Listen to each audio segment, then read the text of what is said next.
intellectual property and human rights, two bodies of the law that were quite strangers for many, many years, are now becoming intimate bedfellows. NGOs, WIPO, WTO, WHO, UN, all research, study, debate, negotiate. We've asked today Mr. Antony Taubman to help us a little bit with the facts.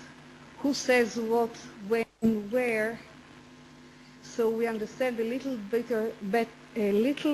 better the interface between those two disciplines. We hope that he and the other speakers today will give us all some input and insight about the way those two are going together. Conflict, maybe coexistence. Mr. Taubman is the head of global IP issues at WIPO currently. It's his second tenure there. And immediately before that, he comes from ANU, one of Australia's largest universities where he teaches.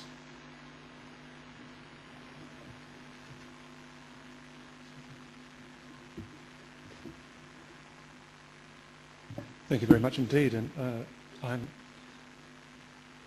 delighted to be here. This is the right kind of interdisciplinary audience and dialogue that I think the IP system is very much in need of, provided it is dialogue. And I think one of the obstacles we do confront is a degree of polarization in the debate and an assumption of quite an assumption of incompatibility, and hence a kind of a winner-take-all approach to reconciling these issues. I'm not going to be able to even sketch out the framework of the debate in the short term, but I'll have an impressionistic go at it.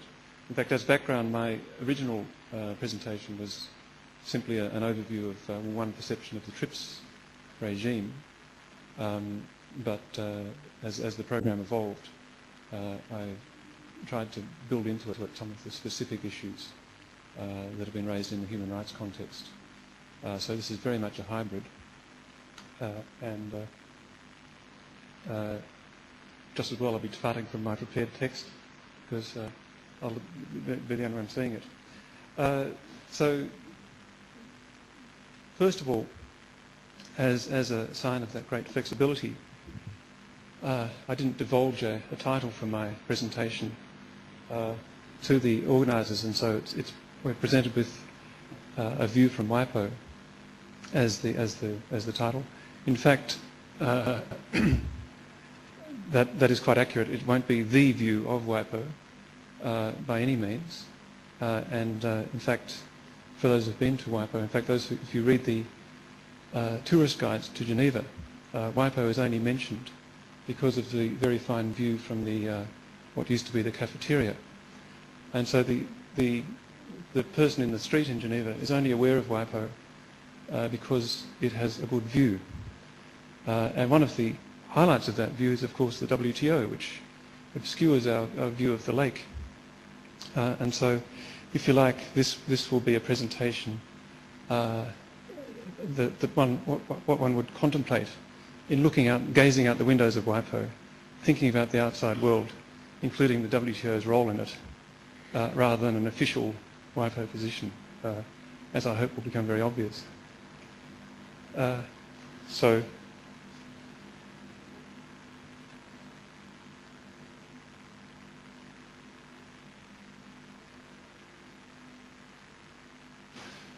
So it's only a view from WIPO from that point of view. But I've been asked to set out also some of the factual framework, if you like, the institutional framework. I won't even attempt to do that, though. I will, however, do it in quite a descriptive, anecdotal way, looking at two key areas of law. that do have bearing on some of the human rights issues that are being discussed. Firstly, the issue of traditional knowledge, which is a rather loose term now used to deal with a whole range of issues of, if you like, inclusiveness concerning the intellectual property system. The degree to which the notion of intellectual property takes account of traditional communities and is used to protect those concerns and interests. And this is potentially shaping up to be a classic forum shopping issue in Geneva terms. So WIPO, through its Intergovernmental Committee, is working on this issue in quite some detail.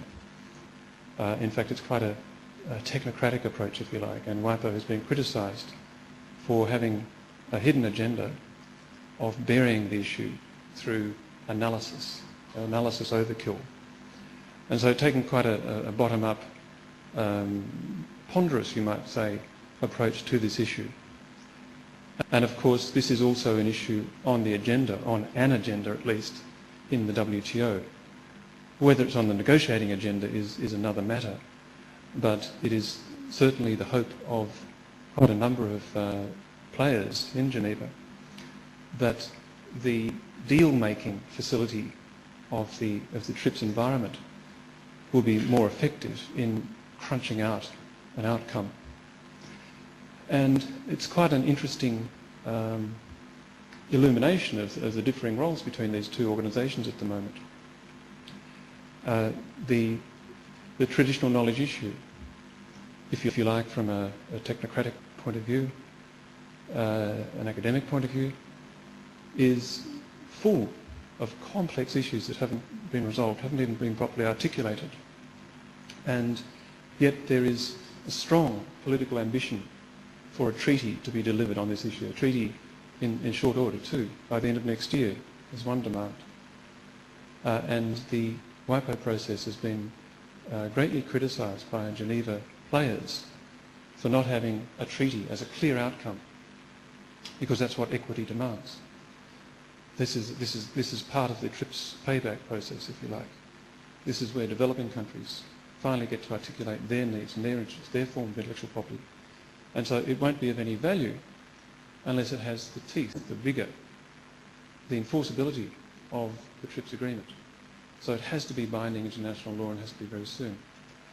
And here you have a real dilemma, because you do need, at the very least, a degree of jurisprudential evolution, a long process, or extensive process at least, of consultation and development. Yet you have a strong political imperative, a sense of urgency. And these two forums are working on the issue in these very different ways. Now, which is the right forum? There is very much a zero-sum attitude, if you like, concerning which forum should prevail. The developed world initially mainly opposed the development of the IGC. Why should WIPO be dealing with traditional knowledge at all? It's got nothing to do with intellectual property, was the view. That view has changed dramatically in the last 3 years. It's actually delivered one of the paradigm shifts that people are looking for, except that it hasn't been acknowledged. Instead, the view is that, well, now because the developed world, who aren't demandeurs on this issue, are comfortable with the WIPO IDC, then it must be fatally flawed.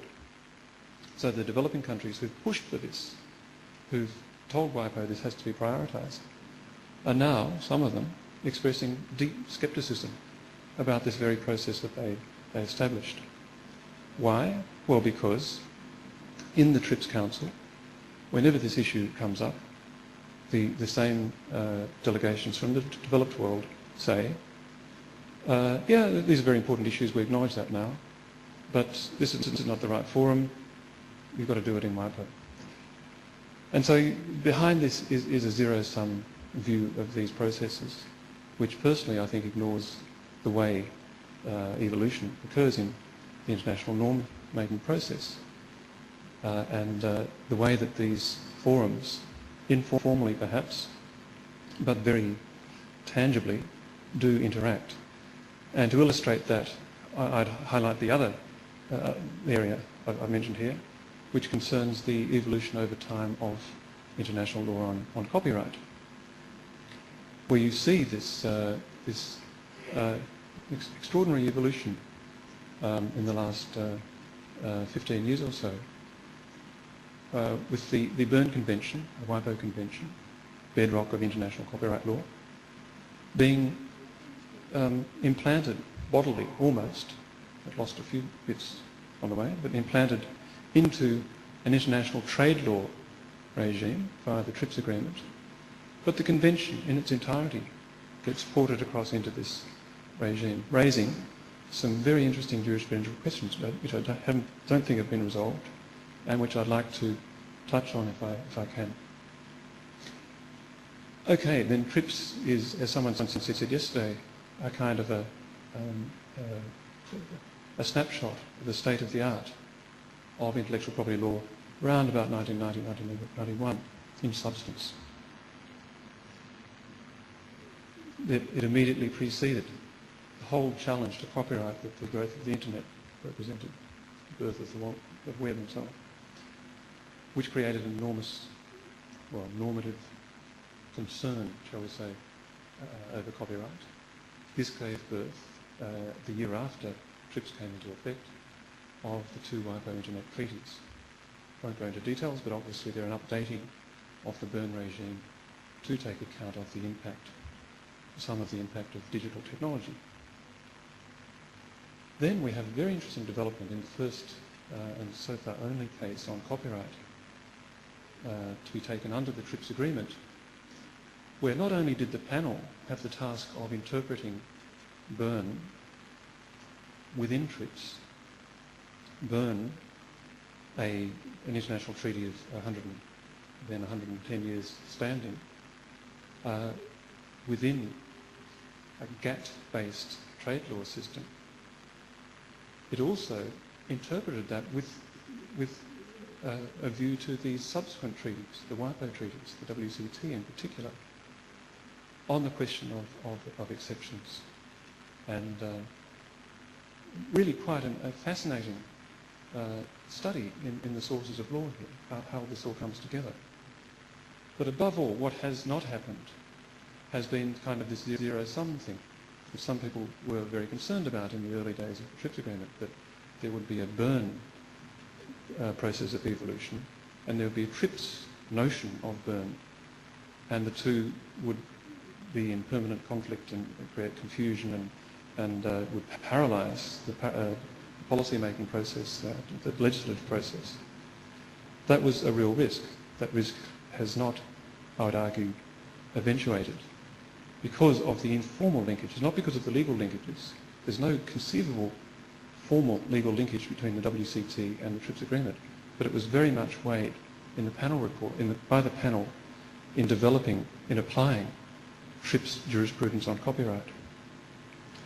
So that is my attempt at a factual discussion of some of the forum shopping issues and the institutional issues that arise in this area. My basic theme concerns TRIPS as a regime and the nature of the legal evolution or revolution that it represents, and then finally what this means for the human rights issues, what I've characterised as issues of access and inclusiveness that are very much the topical issues of today in the international domain. Well, there's much writing about TRIPS as a revolution very early in the piece, and these are quite characteristic quotes from academic analysis in the 90s. The idea of TRIPS as a legal revolution of some sort, TRIPS as a form of Western imperialism, and above all here a set of presuppositions about human value, effort and reward. And here I think we get to the nub of some of the human rights questions about the TRIPS regime. But I would suggest that, like all revolutions, TRIPS has not had the both the effects that its proponents or its the agents of the revolution had in mind, and indeed the full effects of it, its unintended consequences and so on, are only starting to be understood. But also, as a legal revolution, it is leading to the next stage in the revolution is, if you like, codification of the new values, the new principles that the revolution was intended to bring about. And that is the idea that trade law must take account of broader issues than the classical GATT framework. And that, very loosely speaking, is where TRIPS has taken us. And we should bear in mind that TRIPS was opposed not merely from the point of view of the sort of civil society concerns we've heard about, but also from a hardcore trade law point of view. From well, Bhagwati has been a trenchant critic of TRIPS, and more generally there's been suggestion that TRIPS is a diversion, is indeed a repudiation of the mandate of the WTO, of GATT, which is about trade liberalisation. How can a TRIPS agreement really be justified in that framework? Well, that's really evidence of the sign, I would say, of the degree of pressure that the classical trade law paradigm was under. I'll skim over the more flippant material and point to this concern that TRIPS would be a form of legal harassment inflicted upon developing countries in a very sensitive, difficult area. This was a concern voiced at the Marrakesh conference that adopted the TRIPS agreement. And the Indonesian Minister of Trade made this very pointed remark that we're going to need cooperation rather than legal harassment. And this is an interesting commentary on the way TRIPS has evolved, whether it should be considered as, in effect, a public policy tool at the domestic level, a kind of summary, a kind of encapsulation of the kind of intellectual property policy making that all countries go through at various stages. Is it a forced pace for domestic policy making, or is it, in a more, I suppose, realist perspective, is it simply a way of structuring relations between states? After all, that's what it was meant to do. It's meant to settle disputes between states in a better way than was done in the more anarchic bilateral framework. Okay, thanks. Well, I've been too inclusive. I'm going to have to move forward and really make the point that to understand the true effect of TRIPS and to really work with it, if you do want to achieve or defend certain public policy goals, you have to think about the environment in which it actually operates. And it is only, if you like, a means of resolving disputes between states. It is intended as a better way than the bilateral way. It is intended as a predictable, rules-based way. But that only works if we fully understand what the rules are. And I think that is the greatest deficiency. It's not the content of the rules so much as the understanding of how they're applied. I've seen this in so many different contexts in a domestic policy-making framework where the policymakers are paralysed because there's really no understanding of, if you like, how the matter would be resolved by a TRIPS dispute panel. And that's the bottom line. That's exactly when you know these famous sanctions that TRIPS is supposed to deliver would be applied or not, whether you win or lose that case. And so the question of specific human rights issues, if you really want to get down to basics, it breaks down to the question of Well, what forum are we talking about? What is the precise legal issue? And what provision are you talking about? Because if there's a human rights question, it would have to be about a particular provision in the TRIPS agreement and a claim that that provision had been breached. Now, how does that operate? And I think you can only do that in a really quite rigorous black letter way. Thankfully, I don't have time to explain how that would be achieved, but I do think that's an important point in keeping these different regimes in their operation in perspective. To close, I would point to several paradoxes about the TRIPS agreement that I think can be overlooked in the debate about its impact. Firstly, as with trade liberalisation, there's this strange paradox in the WTO system that, on the one hand, according to doctrine, if you like, trade liberalisation is inherently good. Even unilateral trade liberalisation is good for your own economy, good for your public welfare. On the other hand, in the trade negotiation environment, it's seen as a way of inflicting a sanction on another member to raise tariff barriers. It's the standard mechanism. Now, that is meant to punish your own people just as much by trade law doctrine. And with TRIPS, there's a similar conundrum. Is it actually a means of promoting domestic welfare, of achieving the objectives of Article 7, the public welfare plans, something that you would unilaterally do anyway, even as a developing country?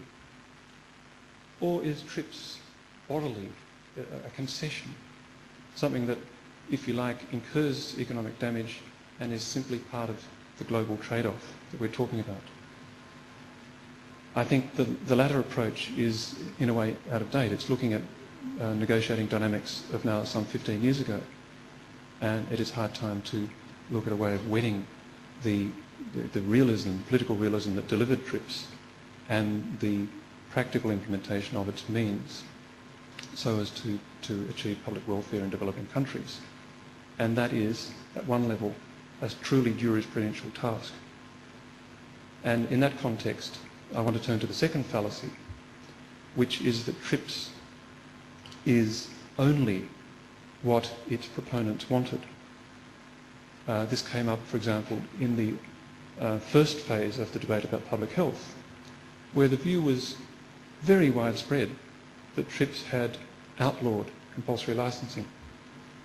Why? Well, because there was a sense that there was an oral tradition, really, of TRIPS jurisprudence. There was a sense that, well, that's what the TRIPS proponents wanted. That's what the major players wanted. And so, by extension, somehow that's what they got. And of course, TRIPS, I think, is surprisingly liberal on compulsory licensing. But it took a political process and the Doha Declaration on Public Health to actually articulate that. The surprising fact, I think, at the time, in terms of those who engaged in the debate in the year 2000, that TRIPS is silent on the grounds for the compulsory license, for example. But TRIPS has a very wide range, potentially, of government use of intellectual property, which is, of course, central, or was central, to the question of access and public health. But that was buried by a view of TRIPS that, if you like, flattered its original proponents by giving them what they had perhaps wanted to negotiate, rather than what was actually achieved. It also overlooked the effects of paragraph 7 and 8, Articles 7 and 8 that were discussed, we'll wrap up, that were discussed yesterday. What I would conclude on is also by pointing out that we are working in a very different political environment. This may be easily overlooked, but the sanctions, the legal harassment that the Indonesians were concerned about in 1994, in so as TRIPS is concerned, has not eventuated. It's remarkable how I won't go into details, but how the rate of disputation under the TRIPS agreement has been very low in absolute terms compared to TRIPS generally, the WTO generally, and it has tailed off. There's been virtually no disputes concerning TRIPS since 2000. The proportion of TRIPS relating to disputes relating to TRIPS has sunk to 6% of all, and the developing countries have been in the great minority of those on the receiving end of these disputes. This also means that there's very little jurisprudence, which has had, I think, a chilling effect on issues such as those we're discussing today. This includes the question of data exclusivity that we're discussing later. While the expectations of negotiators are being challenged and revisited, I think it's fair to say we don't have hard jurisprudence, which does make policy making in this area very difficult. I won't sketch out the other related issues. I've tried to touch on them as far as possible, and I'll simply conclude by saying that TRIPS is still surprising in its hybrid quality, in the unsettled quality of its jurisprudence. It is some very basic elements of intellectual property law that have a century's history behind them, transplanted to an alien legal environment, a trade law environment. And at the same time, there are demands for inclusiveness of a much wider range of international law perspectives. How can you achieve that? I think the only possible way is to work towards a systematic TRIPS jurisprudence, but what is ultimately a black letter one, one that actual panels in real life and the WTO appellate body is likely to apply, rather than an aspirational approach. Thank you very much.